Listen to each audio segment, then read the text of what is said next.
大家好，我是小爱，今天说说我的法语发音。Le Québec est mon pays d'accueil. J'ai commencé la francisation en novembre 2008. Dans cette vidéo, je vais vous montrer d'abord comment ma prononciation de la voyelle nasale ouverte en a été perçue par le professeur sympathique dans le cours de l'histoire en psychologie. Je me rappelle très bien quand j'étais dans le cours de l'histoire en psychologie et j'étais toujours assise au premier rang. Puis le professeur, ça veut dire j'étais vraiment proche du professeur. Puis moi j'étais la seule,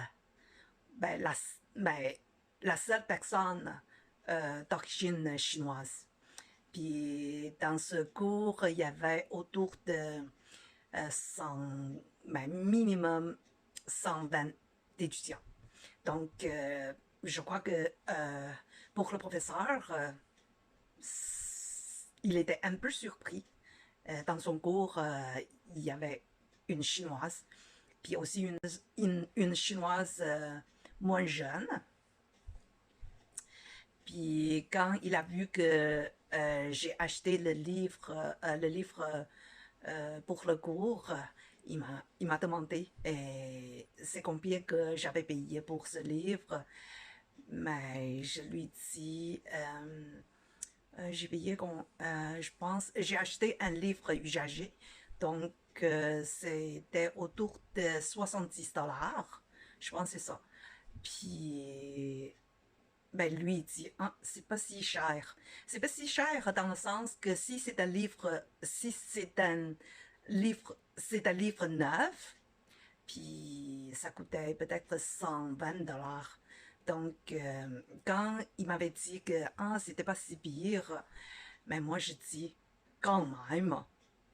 Puis après, je vois son visage là, comme un peu de comme c'est pas un sourire contrôlé, je sais pas, c'est un peu bizarre, mais je comprends pas pourquoi.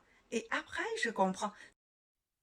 La prononciation de la voyelle nasale ouverte en est traditionnellement antériorisée au Québec, notamment en syllabes ouvertes accentuées.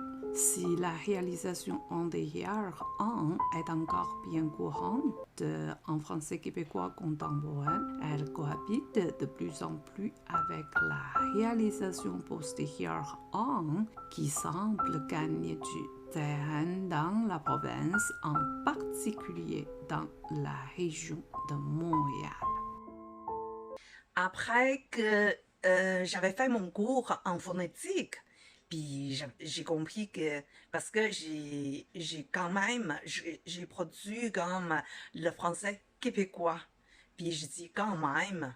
Puis en effet, c'est comme si, par exemple, j'ai appris le français en Chine ou en France, puis je vais produire comme quand même. Moi, je dis quand même. Dans cette vidéo, je vais vous aussi montrer comment ma prononciation de la voyelle « est » en position finale a été perçue par une amie québécoise.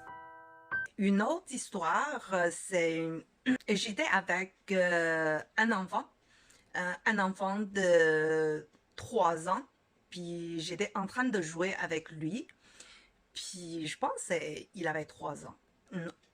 Ou 2 ans, je sais pas. Puis il a commencé à parler, je pense.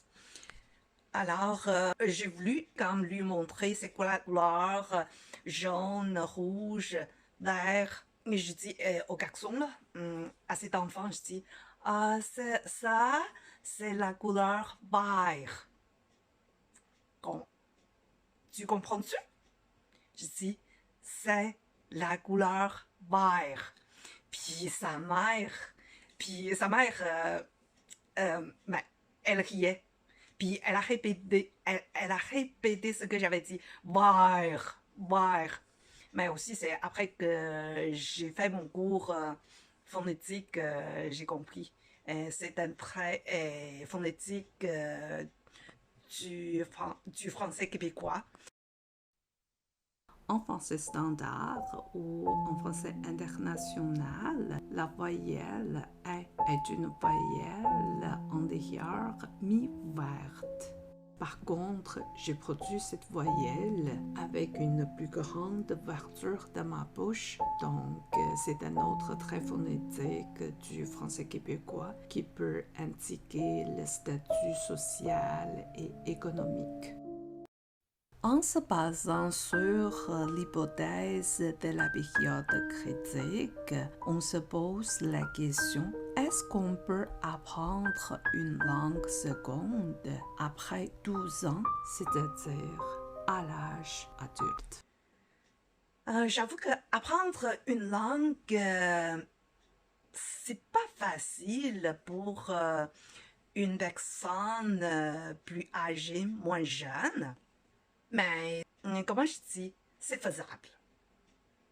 Mais c'est faisable dans le sens que si vous voulez passer beaucoup de temps, puis vous voulez apprendre, ça prend vraiment la volonté puis pour apprendre une langue.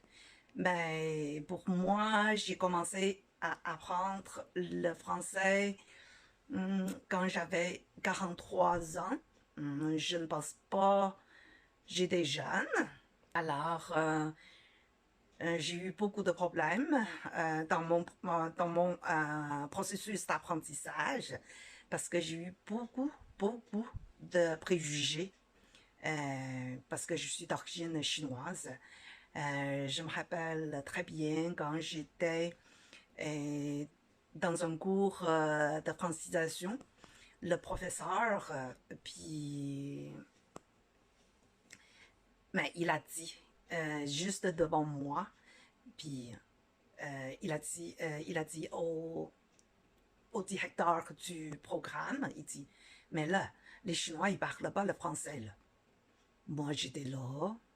Alors, oui, les Chinois parlent pas le français, vous parlez pas français, mais quand même, là, j'étais là, mais ben, au moins, un peu, ça prend un peu de respect, non? Alors, c'est ça. Alors, en terminant, j'ai osé une question par rapport à la grammaire générative de Noam Chomsky. La question, pourquoi j'ai passé tellement de temps pour apprendre le français? Parce que quand j'ai fait mon certificat en psychologie, j'ai lu, c'est comme la théorie de Chomsky. Alors, selon lui, les gens qui ont 12 ans de plus, puis l'apprentissage d'une autre langue n'est plus faisable. Alors, je veux juste prouver que apprendre une autre langue, c'est faisable. Donc, moi, je me considère comme un exemple. Mais c'est un peu coup de dur. Mais coup de dur dans le sens, j'ai passé 12 ans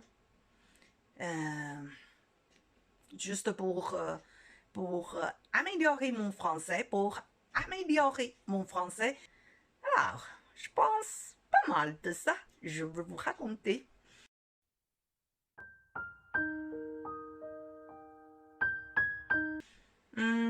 Si je peux raconter une autre histoire, peut-être c'est l'histoire d'un fantôme.